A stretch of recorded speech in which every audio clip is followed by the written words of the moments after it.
नमस्कार मंडळी. वांग्याचं भरीत खाल तर खातच राहाल, असं रायगड जिल्ह्यामध्ये फेमस असलेलं आणि आमच्या घरात सगळ्यांचं फेवरेट असलेलं म्हणजे वांग्याचं भरीत.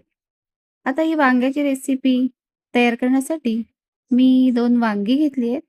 काळी आणि मोठी वांगी घेतलेली आहेत आणि ती मी गॅसवरती छान पद्धतीने भाजून घेतली आहेत. तुम्ही बघताच आहात. मी छान असे वांगी पहिल्यांदा खमंग अशी भाजून घेतली आहेत.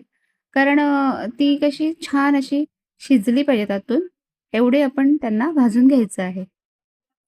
आता ही वांगी भाजून झालेली आहेत. ही मी एका ताटामध्ये काढून घेतलेली आहेत आणि आता ह्याचे मी दांडे सुरीने कापून घेतीये आणि टरफले काढून घेते आहे. टरफल म्हणजे जे भाजलंय ते साल.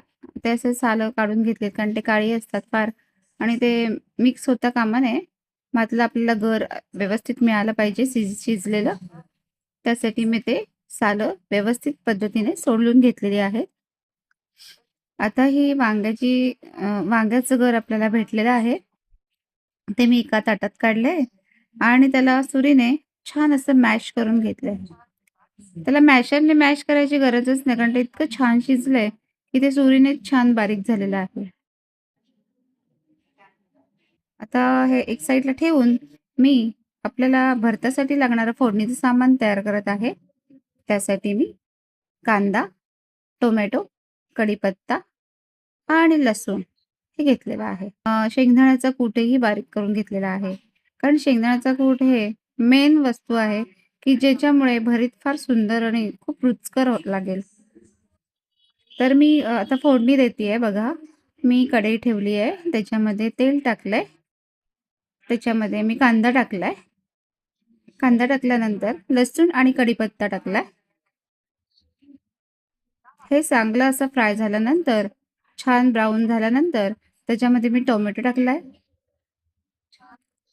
त्यानंतर मस्त असं परतून घेतल्यानंतर त्याच्यामध्ये मी लाल तिखट, हळद, गरम मसाला आणि धण्याची पावडर, काश्मीरी पावडर आणि मीठ टाकलंय. आणि हा तडका छान परतून झाल्यानंतर त्याच्यामध्ये मी जे आपण मॅश केलेलं वांग आहे भाजलेलं ते मी टाकलेलं आहे आणि ते छान पद्धतीने एकत्र केल्यानंतर त्याच्यामध्ये मी शेंगदाण्याचा कूट टाकलाय आणि हे मस्त असं परतून परतून शिजवून घेतलेलं आहे. त्यामुळे त्या भरीतला फार अशी वेगळीच टेस्ट येते आणि खूप सुंदर लागतं भरीत.